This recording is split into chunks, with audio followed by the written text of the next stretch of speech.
Bab 989. Jauh meninggalkan tiga lainnya. Dengan begini, keempat kapal terbang ajaib, semuanya telah dimurnikan, semuanya berkilauan, dengan kesan fantasi seperti mimpi. Erikin tiba-tiba menantikannya. Dulu dia selalu iri pada orang lain karena memiliki kapal terbang ajaib, tidak menyangka bahwa dia akhirnya mendapatkan apa yang dia inginkan hari ini, tetapi dia tidak tahu bagaimana kecepatannya. Semuanya, karena kita semua mempunyai kapal terbang sendiri, kenapa kita tidak mengendarainya sendiri-sendiri, dan mencoba membandingkannya? Yunihu berkata dengan penuh semangat. Tidak ada yang lebih bagus lagi, kudengar meskipun beberapa batu apung memiliki kualitas tinggi, namun kenyataannya masih kalah dengan emas dan giok. Li Jack melirik ke arah kapal terbang di sebelah Erikin, mencibir dengan suara rendah. Nada suaranya penuh ketidaksenangan, jelas khawatir, karena Erikin bisa mendapatkan batu apung warna ungu. Mari kita bandingkan. Rini Zong juga menantikannya. Erikin tersenyum tipis, dan juga tidak menolak. Keempat orang tersebut berdiri di satu tempat, sekaligus mengaktifkan kapal terbang, mulai mengapung, kemudian menginjak kapal terbang tersebut untuk mengaktifkan formasi bagian dalamnya. Si penempa besi dan tetua Hu berdiri di samping, keduanya tersenyum, tidak peduli seberapa cepat atau lambatnya keempat kapal ini, semuanya adalah karya kebanggaan mereka. Haha, sudah lihat bukan, milikku adalah yang tercepat. Kapal terbang Li Jack adalah yang pertama menyelesaikan pengaktifannya. Dia menginjak kapal terbang, dan senjata ajaib ini mengeluarkan sebuah cahaya putih, yang tiba-tiba melesat ke udara, menunjukkan kecepatan yang tidak biasa, dan dalam sekejap melampaui semua orang. Dengan ekspresi puas di wajahnya, dia pamer pada mereka bertiga. Selanjutnya kapal terbang Yunihu dan Rini Zong juga telah menyelesaikannya pengaktifannya, dan hanya Erikin yang masih belum selesai mengaktifkan benda ini. Apa yang kukatakan, beberapa benda bukan terlihat bagus maka berguna. Melihat adegan ini, Li Jack kembali mengejek. Tapi segera dia tidak bisa tertawa lagi, karena kapal terbang Yunihu dan Rini Zong satu demi satu melampauinya. Batu apung warna putih, tampaknya dalam hal kecepatan, masih memiliki kekurangan yang besar, kata tetua Hu. Itu batu apung warna ungu, kenapa belum bergerak? Si penempa besi memperhatikan Erikin. Apakah benda ini terlalu banyak mengonsumsi Reiki?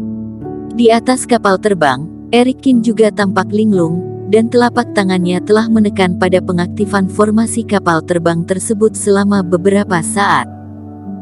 Tetapi dia hanya merasakan kekuatan isap yang sangat besar ini, terus-menerus menarik Reiki dari tubuhnya. Rini Zong dan lainnya sudah terbang beberapa saat, dan ini masih belum berhenti. Batu apung warna ungu ini, sebaiknya menjadi jauh lebih kuat daripada milik mereka. Jika tidak dengan kecepatan awal seperti ini, dia sudah kalah banyak. Erikin merasa formasi akhirnya menjadi tenang, dan dengan sedikit sakit hati dia menarik tangannya. Hanya dalam waktu singkat, 1/10 Reiki di tubuhnya telah hilang. Kapal terbang kecil, susul mereka. Melirik ke Rini Zong dan lainnya yang telah terbang beberapa kilometer jauhnya, mata Erikin bersinar dengan harapan. Dia selesai mengaktifkan kapal terbangnya, dan tiba-tiba cahaya di kapal bersinar. Ruang berfluktuasi dalam sebuah fantasi seperti busur, kemudian tiba-tiba terbang, seperti anak panah dari talinya. Ini. Kapal terbang Erikin, tiba-tiba berubah menjadi energi ungu yang samar-samar, dan menghilang dalam sekejap mata. Mata si penempa besi terpukau, dan tetua Hu juga tercengang. Sudah terbang kemana ini? Jika bukan karena adanya bayangan, mereka bahkan mengira bahwa Erikin sedang berteleportasi. Merasakan lingkungan yang kabur, Erikin juga terkejut. Dia perlahan menyesuaikan diri dengan kecepatan ini, memulihkan penglihatannya, dan baru menyadari bahwa dia sudah tidak jauh dari Rini Zong dan yang lainnya. Dan kapal terbang menambah kecepatan lagi. Eric Kin benar-benar meninggalkan mereka bertiga di belakang. Kecepatan macam apa kamu ini? Rini Zong dan Yuni Hu tercengang. Mereka merasa kapal terbang mereka cukup cepat, tapi dengan kecepatan Eric Kin itu, membuat mereka malu dan marah setengah mati. Ini bukan yang terbaik tapi masih lebih baik daripada yang terburuk, Rini Zong menghibur dirinya sendiri. Setidaknya kapal terbang keduanya masih di tengah-tengah. Melihat sekarang dia jauh tertinggal di belakang, wajah Li Jack hampir meneteskan air. Sepertinya Eric Kin menunggangi sebuah kecepatan tertinggi, tentu tidak perlu dibandingkan lagi. Semua mendarat, dan si penempa besi mengizinkan semua orang bebas mengatur diri sendiri. Di lembah meteorit ini, beberapa orang ini dengan susah payah baru bisa datang untuk pertama kalinya, namun sehari kemudian akan berteleportasi keluar dari lembah. Tentu saja tidak akan pergi dengan mudah, dan mereka semua mengandalkan kesempatan ini untuk mencari harta karun di dalamnya. Tetapi setelah jangka waktu tertentu, meskipun sejumlah besar harta telah disegel oleh Kaisar Iblis, tapi mereka berempat juga memperoleh banyak keuntungan. Tidak tahu apakah itu kebetulan, mereka berempat berjalan secara acak di sepanjang jalan, dan sedikit demi sedikit bergabung kembali di satu tempat. Yuni Hu, kamu benar-benar gelisah sore ini, dan matamu selalu menatap Tuan Cheng, jangan-jangan kamu sedang dalam asmara. Rini Zong melihat pemandangan ini, tidak bisa menahan untuk membuat ejekan.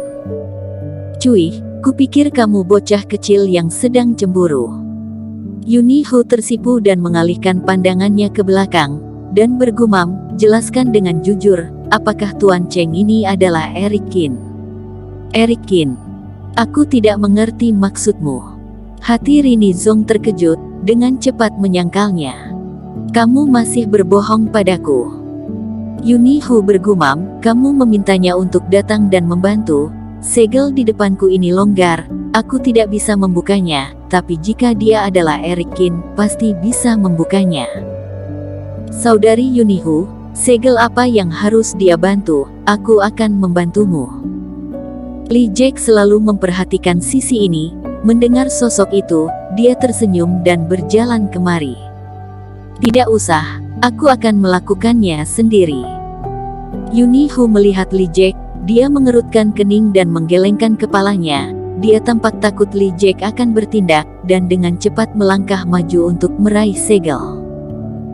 Namun, Yuni Hu terlalu tidak sabar, kekuatan segel ini tidak hilang, dan bahkan di dalamnya masih tertinggal teknik tersembunyi Kaisar Iblis Lingri. Ketika dia bertindak, tiba-tiba setelah menyegel sekelompok cahaya keemasan melesat, seekor iblis monster raksasa ilusi, mengeluarkan raungan yang mengguncang langit, datang menghampiri dan ingin menggigitnya. Tekanan kuat yang meresap ke dalam hati Yuni Hu, membuat Yuni Hu sangat terkejut, kakinya tersandung dan jatuh ke tanah, Rini Zong juga terguncang. Eric Kin, cepati datang dan bantu. Rini Zong memanggil. Melihat iblis monster yang tanpa perasaan membuka mulutnya yang haus darah, Li Jack ragu-ragu, mengertakkan gigi dan mendatangi iblis monster, mencabut pedang panjangnya. Di saat yang sama Eric Kin juga menyadari bahaya di sini, matanya melewati bayangan iblis monster dan cahaya keemasan di belakangnya, tubuhnya bergerak dengan tiba-tiba.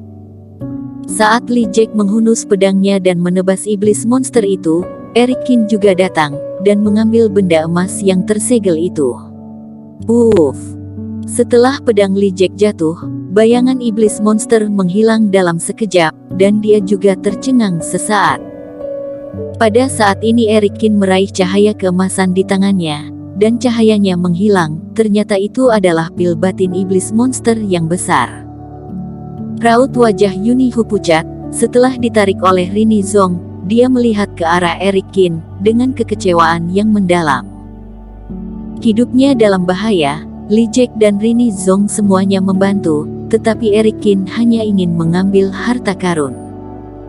Awalnya dia masih memiliki kesan baik terhadap Eric Kin, tapi sekarang benar-benar hilang. Tentu saja dia Eric Kin atau bukan, sudah tidak masalah lagi. Yunihu, kamu baik-baik saja kan? Lee Jack mencabut pedangnya dan mencoba membantu Yunihu, tetapi dihindari oleh Yunihu. Terima kasih, Rini, ayo pergi.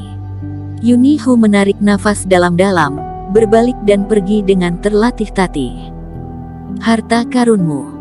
Eric Kin tersadar kembali dan berkata, kamu yang mendapatkannya, kamu simpan saja untukmu sendiri. Kata-kata Yunihu penuh dengan kebencian, dan Eric Kin juga terkejut, sepertinya Yunihu telah salah paham terhadapnya. Menggelengkan kepalanya, Eric Kin juga tidak ingin menjelaskan apapun. Bersambung. Terima kasih telah menonton video ini sampai akhir. Jangan lupa subscribe dan nantikan kisah episode selanjutnya hanya di Novel Story. Salam.